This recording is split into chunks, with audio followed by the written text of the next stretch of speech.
Good morning, YouTubians. It's Kim. It's Monday, the 4th of March. It is a Blu-ray release day. I'm on the seafront at the moment. It's raining currently, but there's potential for sunshine a little bit later. I'm heading up to HMV, see what is out.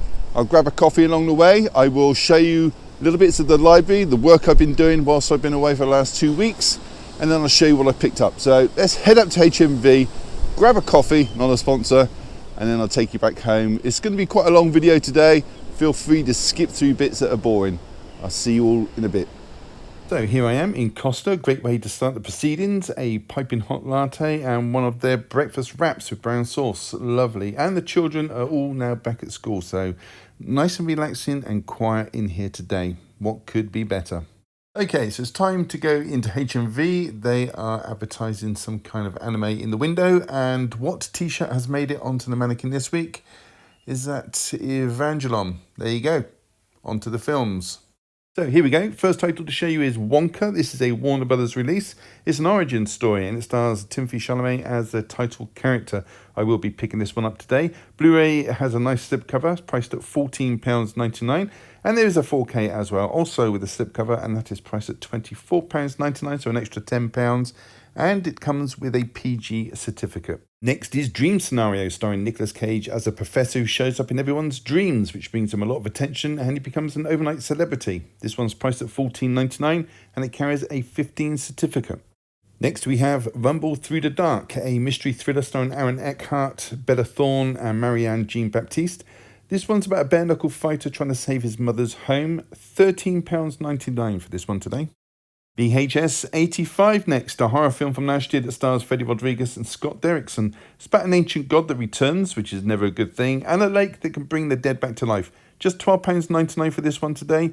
Carries an 18 certificate.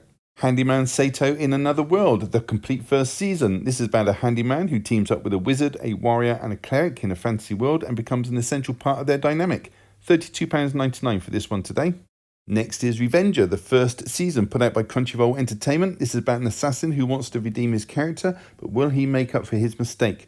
It's got a runtime of 300 minutes and will set you back £32.99, and it comes with a 15 certificate. Next is Guns for San Sebastian. This is a Warner Archive release, so despite getting a 5th of February release, it hits the shops today. This is a Western starring Anthony Quinn and Charles Bronson. £14.99 for this one, and it carries a 12 certificate.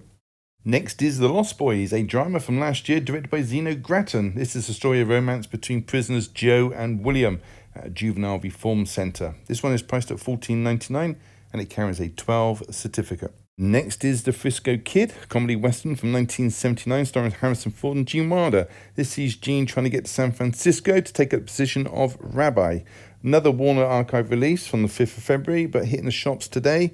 £14.99 for this film. Next is Dressage from Nucleus Films, a French comedy drama which is basically a soft porn movie from 1986, directed by Pierre Reinhard. This is priced at £14.99 and it carries an 18 certificate.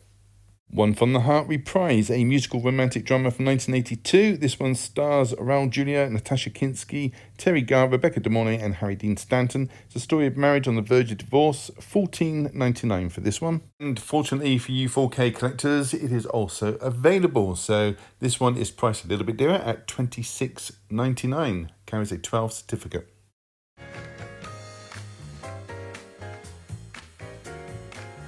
Okay, so before we get on to new releases, I'm going to give you a progress report on the room because I'm doing a few changes. The radiator is gone now, but when I filmed this, it sprung a leak. Had to call a plumber twice. The bookcase around the window has gone. I'm starting to put that back in, but I've had to work on the other side of the room. It's just a complete mess in here at the moment. That's where the TV was. I've removed that. That's in a different room. I do plan to put a projector in here, but that's at a later date. 3 shelves above the TV have to come down, as do the bottom 3, because I'm going to put in 2 aisles. So as you can see, it's a complete mess. There's no way I could have filmed in here with tripods and lights and all that sort of thing. Anyway, on to the bookcase. As you can see, I've done the frame of 2 bookcases there. The central one is all secured in. It's wood there in the hallway. And I've built another frame for another bookcase. And I've left a gap of 12 inches either side, some lights hanging down there. That's because I'm going to mirror the other side of the room. I'm going to put in 2 aisles either side. So it's basically going to be, it's going to be symmetric. So at this point, I'm constructing the bookcase frame. That's that top one done. As you can see, the bottom one isn't joined on yet, which as it will be in the next clip. Here it is, all joined on. So this is a framework of one of the bookcases. Hold 11 shelves, so roughly about 400 or 500 films would fit in that bookcase, and that's going to go either side of this central framed bookcase, which I will show you now. And I will put them back to back like that. As you can see, they are bolted at the top and into the floor. So these things are going nowhere. And eventually I will put pictures on these and I'll show you that later. So they'll be even more secure. Have a backing so the films don't just push through from side to side. And you can see this one is not actually attached yet. And I will just shore that up so it's flat against there. And then I will bolt that into the piece of wood at the back that's going across, as you can see there. Okay, so the back-to-back bookcases are in place. They're all bolted together, so they're not going anywhere. And so now I'll show you how to do the shelves themselves. It's just a piece of wood going across the top. I'll take that off there. It's not secured in yet. And you've got these side supports. They're roughly just a little bit bigger than a Blu-ray case. And then you put them in either side like that. You can screw them in, which is what I do, into the casing, into the frame. And then you put a shelf on top. And then you can just do and repeat all the way up. And once you've done that, you put some framing around, which I will show you, a bit of edging. Grab a piece there, and then you put it right across the joint there, hammer it in, and then it makes it even more secure. I'll show you a little bit more in detail as I go on.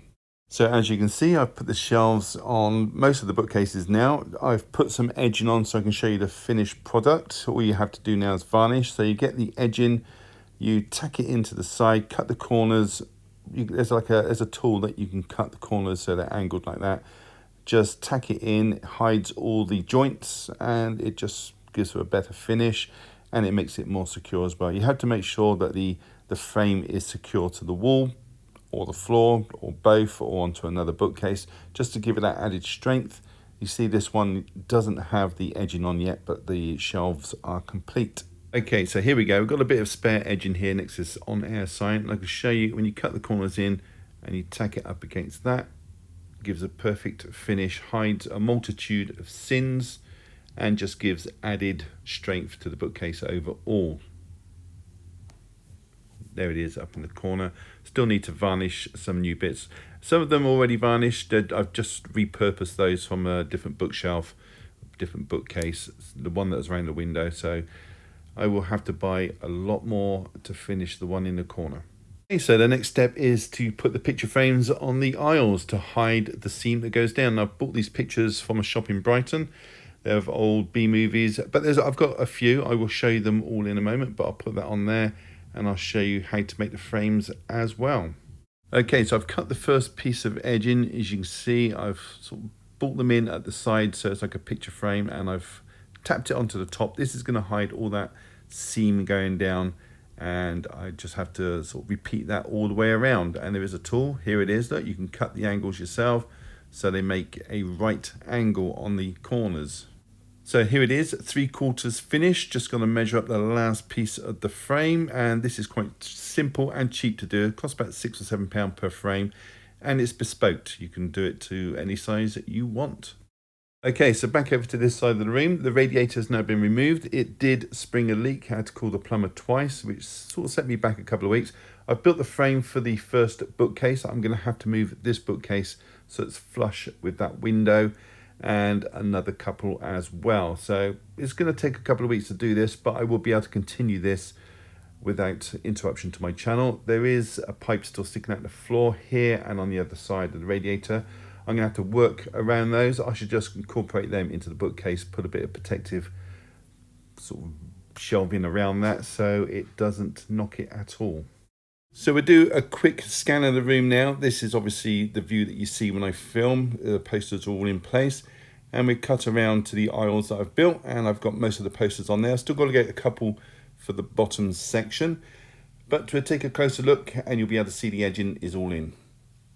As we get closer, look at the mess everywhere. I need to sort this out before I do a room tour, proper room tour.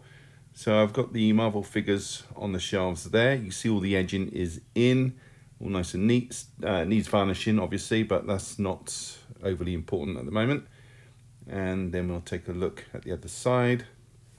So as you saw, it was quite easy to make these bookcases. You just make the frame, you put the shelves on with the side blocks, make sure it's all secure, put a bit of edging around, varnish, and you're away. It does cost a fair bit for each of these bookcases now, with the timber doubled the price, talking about £150 per bookcase, which is a little bit annoying. It used to be a lot cheaper than that. All I need to do now is, as I say, sort out the shelves and varnish, and this side is done, and then work on the other side near the radiator where the bookcase was.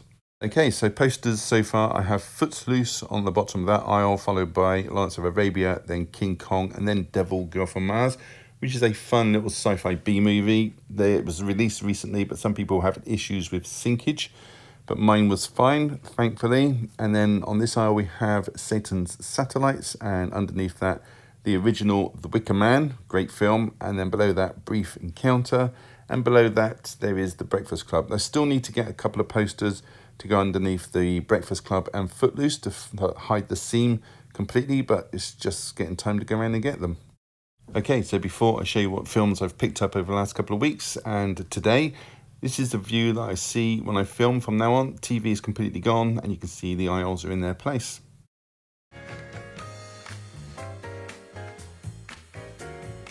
Hey everybody, welcome back. So there's quite a bit to get through. I'm not even sure what's in this box, whether I've ordered something or that's subscriber mail, but we'll take a look in a minute. And a fair few films, so let's crack on with it. Okay, so this was posted to me. It arrived on Saturday. Gonna open it up now and see what's inside. Okay, I'm going to cut my way through the bottom of the parcel because my name's on the other side, and I'll search for a note in case it is from a subscriber. So it is wrapped well, protection there. Oh, I can feel what it is. It is slip covers by the feel of it, and there is a note. I will put it up in the corner. Let's put them away for a second. It says, "Hi mate, just a few more slip covers for your great collection. All the best, from Alan Jones." Thank you very much. Ooh, I hope the ones I do not have. Let's go have a look on the shelf. Okay, so the first slipcover is for the Iron Lady. Oh, look at all the mess down there. I need to clear that up. Anyway, so Iron Lady, lovely slipcover, nice and glossy, great film too. Like, where is the Iron Lady film? It's right up there in the top corner. I get it down, and here we go. Slipcover on. And that is it, complete, fantastic. Now, go back on the shelf. Lovely film this. If you haven't seen it, check it out. Next slipcover is for Contagion. This film just rings true on so many levels. Great movie, great cast. There it is, slipless on the shelf. Let's rectify that issue straight away. And there it is, nice and complete. That's awesome. Put that back. Perfect. Check that film out if you haven't. Okay, next slipcover is for American Pie, coming of age sex comedy from 1999. I do only have the first film in the franchise, as it's the best one in my opinion. There it is with the slipcover, fantastic. So on to the next one. Okay, so the next one is The Sword in the Stone, Disney Classic Spine and release number 18. I do already have it, but when I was putting it away, I noticed, you'll see it in just a second, that my slipcover has on the rear a tear in the bottom corner. So I'm going to swap it out for this new one. Perfect. Look at that. Fantastic. They can go on the shelf with all the other Disney slipcovers. Perfect. Next one is for John Travolta's Gotti. I'm sure I do already have this one. Yes, I do, but this will be either a spare now or given to a fellow collector. The next slip is for the epic western How the West Was Won, a classic film from 1962. I do have the film. There it is, but not the slip until now. Wow, there you go. Perfect. Doesn't that make all the difference? The Dead Don't Die Next, a black comedy that's very aware of itself. Another film I was lacking in a slipcover, and this one has what looks like a foil sheen to it. Very nice indeed. That will look lovely on the shelf. Let's pop it in, and then it is complete. Rise of the Foot Soldier is a film I don't own yet. So the next slipcover is for Guillermo del Toro's Crimson Peak, a gothic romance of 2015. There it is next to Criminal. I did not own the slipcover until now. And there it is. It's got a lovely gloss finish to this one. Very nice indeed. And there it is, back on the shelf. So now we have a slip for both Taken 2 and Taken 3. I know I have a slip for one of the trilogy, but for the life of me, I can't remember which one. Let's have a look. Okay, so I have the slip for the third one already. No worries, now I have the second slip. All I need now is a slip for the first film, and then the trilogy will be complete. Talking of which, so just a few shelves up, you can see I have all the Star Trek slipcovers except one, which is really annoying me. It's Star Trek Into Darkness. You probably see I have tracked down all the Star Wars slips too, so Into Darkness stands out like a sore thumb. Ooh, OCD. Next is a very nice slipcover of The Green Room, a brutal film from 2015 starring Anthony Yelchin, Imogen Potts and Patrick Stewart. I do have the green case, so that will be the icing on the cake. There are lovely colours on the back. Fantastic. So next one is what's in the box slipcover for 7. Now I know I have an alternate slipcover for this one, so I'll put this on a shelf and I'll show you my one. I will keep both of them and swap them out from time to time. This is the one I have currently.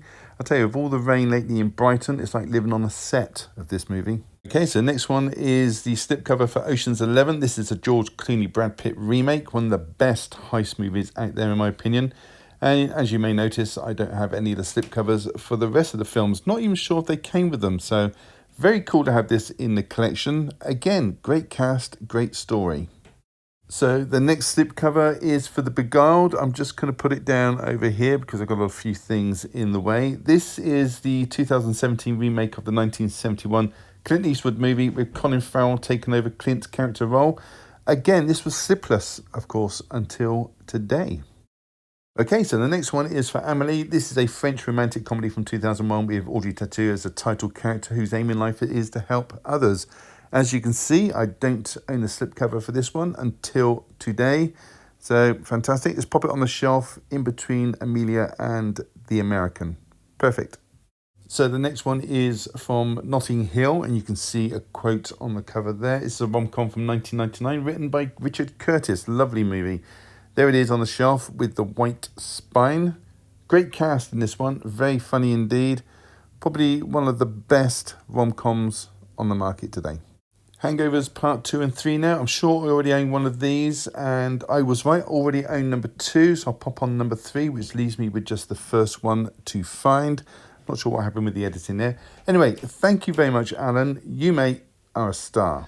Okay, let's start off with The Marvels. This is a Disney superhero movie, another one. 33rd in the franchise. This one's directed by Nina DaCosta. Her films include Little Woods and the 2021 Candyman film. Now this sees Captain Marvel checking out a jump point in space, which is glowing. At the same time, you've got Captain Monica Rambeau checking out a similar anomaly, and they touch the light source and it triggers a body swapping effect alongside Miss Marvel as well. Which basically means every time they use their powers, they kind of swap places. Simple as that, really. Meanwhile, you've also got Dar-Ben, which is the Kree leader. She's searching for a quantum band, which is one of the armbands that give Miss Marvel her powers. They come in pairs. Now Dar-Ben's got one, and so has Miss Marvel. Got one each. And it turns out Captain Marvel, through her actions, she made the Kree's home planet inhospitable. So Dar-Ben's aim is to find other planets and take their resources to repair her own planet, taking elements from places that mean the most to Captain Marvel. That's all I'm going to say. It was okay in places. It is what it is. There was an annoying bit with an all-singing planet, which seemed absolutely pointless in the film. Goose the Cat returns in this one, plus a whole bunch of kittens, which is nice. And this, by the way, is phase 5 of the franchise, which includes Ant-Man and the Wasp and the Quantumania, whatever it's called, and Guardians of the Galaxy 3. Music in this by Laura Cartman, whose works include the 9 episodes of What If and the whole of the Miss Marvel show. This one's got a runtime of 100 minutes. Let's take a look inside. So an extremely thin case, and you can barely make out the title on there. They can make the lettering a little bit larger. My eyesight isn't getting better with age. But they did make up for it by putting the front cover image onto the disc. So that was The Marvels.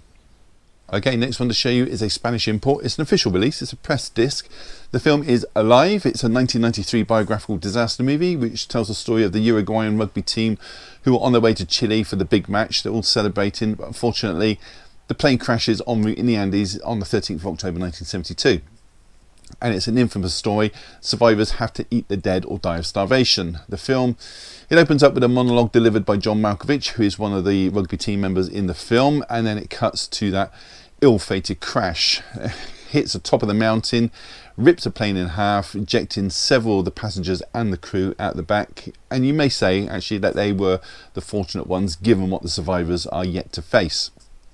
During their horrendous ordeal of dealing with not only the injured but the hungry as well, several aircraft fly overhead. One actually dips its wings, indicating that the pilot sees the wreckage and that rescue is imminent. But alas, that was not the case. And to make matters worse, a few of the survivors see this plane dip its wings, thinking they're not going to need all this extra food, and they eat all the rations, not realising that no help is coming. 5 set out to try and find the tail of the plane, hopefully find a working battery so they can power up the cockpit and radio for help. I won't say any more, but don't watch this if you're eating any meat. That's all I'm going to say. Now, among some of the actors, we have Josh Lucas, Ileana Douglas, that is Martin Scorsese's ex-wife, and Ethan Hawke as well. And the picture quality on this is pretty good, a bit grainy in places, but I'm glad to have it in the collection. It's the only one we've got. This is a fantastic film. It's got a runtime of 2 hours 6 minutes. It flies by, pardon the pun. Let's take a look inside. So that front cover image has been put onto the disc, and if I recall correctly, that was the poster artwork. So that was Alive, or Viven if you're Spanish. Okay, next one I'm going to show you is an Australian film. It's called The Portable Door. It's a fantasy adventure directed by Jeffrey Walker. Talking of Australia, he actually started out directing episodes of Neighbours back in 2003. And it stars Patrick Gibson and Sophie Wilde, who are playing Paul Carpenter and Sophie Pettingill. Patrick you may know from the films Tolkien, where he played Robert Gilson, or maybe even from the film Darkest Minds, which was 2018, where he played the President's son Clancy Gray. And you may know Sophie from Talk to Me, which is a recent release, where she played Mia, or Everything Now, where she also played a character called Mia, but not the same character. Anyway, I'm rambling. Together, Paul and Sophie work as interns at a very unusual company that practice in magic and destiny. Think along the lines of Harry Potter and the Adjustment Bureau. The company is J.W. Wells & Co., which in the movie is based in London. This also stars Christopher Waltz and Sam Neill as established members of that company. I'm trying to avoid spoilers here. Christopher and Sam are, let's just say they're trying to modernise the company. That's all I'm going to say on the matter. And this is based on the book of the same name by Thomas Holt, and it's produced by Jim Henson and his company. Music's provided by Benjamin Speed, who actually won the Screen Music Award for his efforts in this one. It's got a runtime of 1 hour 57 minutes. Let's take a look inside.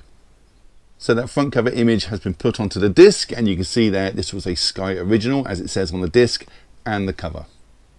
So that was The Portable Door. Next one is Sabrina, a 1995 remake of the Humphrey Bogart Audrey Hepburn romantic drama from 1954, directed by Sidney Pollack, and it stars Julia Ormond as a title character, Sabrina Fairchild. She's the daughter of a living chauffeur to a very, very wealthy family. Her father is Thomas Fairchild, being played by John Wood, who you will know from War Games. He was Dr. Stephen Falcon. He was the guy who made Whopper. He also voiced it as well. Now, Sabrina, she is a dowdy young woman, glasses, messy hair, a bit clumsy, that kind of thing, which you just know will change by the end of the film.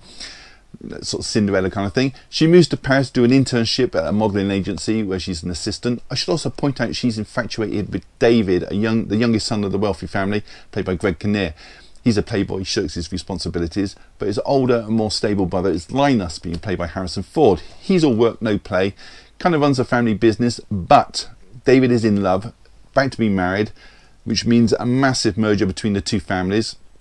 So when Sabrina returns back, Linus tries to steer her away from David, because David's got this habit of falling in love at the drop of a hat. I'm going to leave the story there, but you know, well, you might not know how it's going to work out. I will mention also stars Lauren Holly as Elizabeth Tyson. She is David's fiancée. You may know Lauren from NCIS, where she played Jenny Shepherd, or maybe from Dumb and Dumber, where she played Mary Swanson, which was made the year before this one. There's also Richard Crenna as well as Elizabeth's dad, Patrick. Now, Richard was Colonel Trankman in First Blood. And there's also Paul Giamatti as Scott, one of the living staff members of the house. Now, this was his third movie, doesn't have a lot to say in this.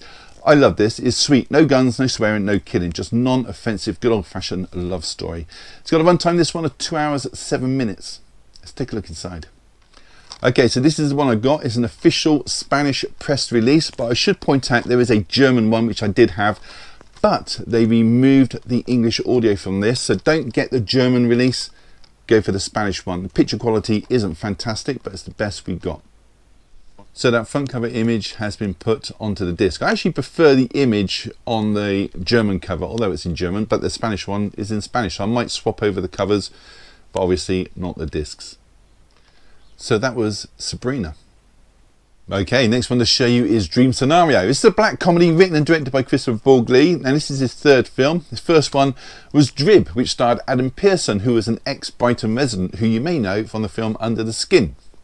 This stars Nicolas Cage as Paul Matthews, a forgettable biological professor who's miffed that every academic he knows is either published or in the process of writing their book. Particularly one colleague who's writing a book on a subject that he wanted to, but he never got around to it. All of a sudden, Paul starts appearing in people's dreams. He's not actually doing anything, he's just appearing and observing whilst they are struggling. Word soon gets out and Paul appears in more and more people's dreams, all apart from his wife Janet's dreams. Janet is being played by Julianne Nicholson, who you may know from the film Togo, where she played Defoe's wife Constance, or as Laurie, in fact, in Laurie Ross in Mayor of Easttown. Now, Paul asks Janet what a fantasy would be if he appeared in a dream, and she replies, him dressed in the David Byrne big suit from Stop Making Sense tour. If you know, you know. Now, I'm not going to say any more story-wise, but I will mention it also stars Michael Cera as a marketing executive, Tim Meadows from the Goldbergs, and Dylan Baker, who he's been in everything. He's been in so many TV shows and things. You'll know him if you saw him. I'll put a picture up in the corner. You'll know him. It's got a runtime of 100 minutes. Let's take a look inside. So there's a disc, no image, just the title with a blue background. So that was Dream Scenario. Okay, next one to show you is The Frisco Kid. This is a comedy western from 1979, directed by Robert Aldrich. His films include Fight the Phoenix from 1965, The Dirty Dozen, The Longest Yard, the original one, and Whatever Happened to Baby Jane. Great director. This one has Gene Wilder as Avram Belinsky. He's a young rabbi who sets out, just after graduating from yeshiva, to San Francisco to take the position of rabbi at the synagogue. He has with him his Torah, which in case you don't know is a Hebrew Bible, and before he gets there he's conned by three men, two brothers, Darryl and Matt, and a Mr. Jones. They take all his belongings, all his cash, aside from his Torah that is, and abandon him. Now, on foot and undeterred, he makes his way to San Francisco, and on his journey he encounters an Amish community who help him, and then Tommy Lillard, who's being played by Harrison Ford. He's a bank robber, but he's a bank robber with a good heart, and he befriends Avram, and he helps him along his path. Now, the pair encounter some mishaps along the way, as well as the three con men from the start. Music in this is provided by Frank DeVol, who actually appears on screen as well as a piano player in the bar. Frank was a composer on 16 of Robert's films in total. This one's got a runtime of 1 hour 59 minutes. Let's take a look inside. So we have a plain blue disc and a double eco case.